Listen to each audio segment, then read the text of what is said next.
Sos pastore sono in lutto, sos pastore sono in lutto, han venduto sul latte a baratto. Li Sureddi. This is in dialect, in Sardinian dialect for the sisters. This is made by two beautiful, beautiful, beautiful, completely different women that are sisters, Alessia and Noemi.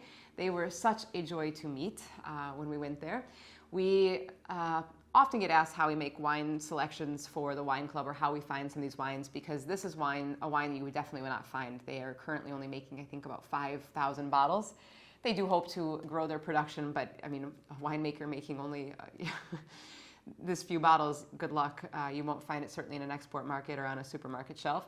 Anyways, we have the beautiful blessing to have a great friendship with one of the most important wine journalists in Italy, named Dario Capelloni. He has a cellar of I don't know how many thousands of wines. We are helping him to empty it on a daily basis, especially for our collectors. But he is the one, he lives there 6 months of the year on Sardinia, on the island of Sardinia. And has all the inside. I mean, when I speak of these places, you don't just run across these kind of small producers, but he always gives us little tips. And we went there.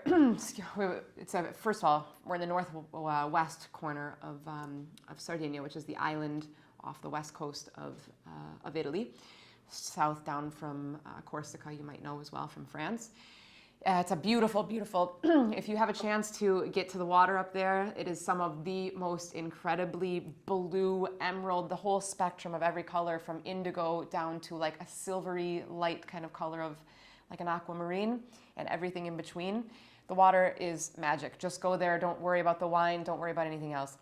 The wine is beautiful too.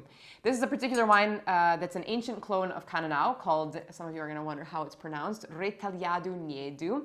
Do not call it Cananao in front of the sisters because it is a specific clone that they are very, very proud of.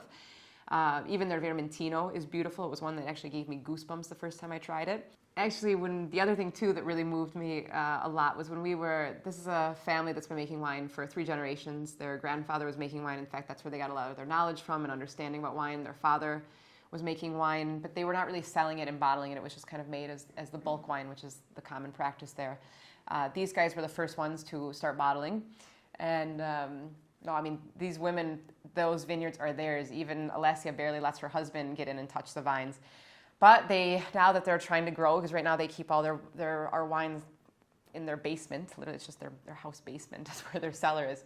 But they're deciding to carve out a big chunk of the land so that they can make a proper cellar with a little tasting table and such. But it meant that they had to take away 45 of their vines. They had to rip them out.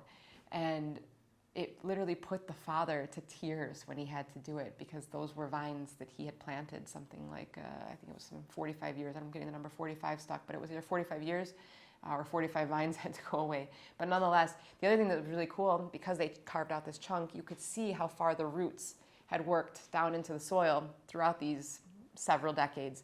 And they had worked their way meters into the soil. And this is why you don't want to irrigate, because when you don't, those vines will go down instead of out, because if you give them water, they stay up high.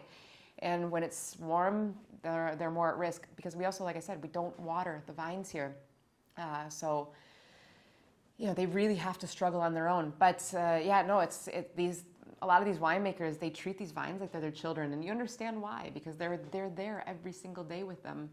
Checking on them. So anyways, we love these guys. I hope you enjoy this wine. If you do pair it, make sure you pair. I always laugh because in Sardinia, the food is more, they don't eat a lot of fish. It's all animal and lamb and some beef, some pork and such, but a lot of like even sheep and such. Yeah. You have a lot of lamb ragu, so this is actually a perfect for if anyone's eating any lamb dishes. I would definitely say that this would be the perfect pairing for anything rich and gamey. So enjoy.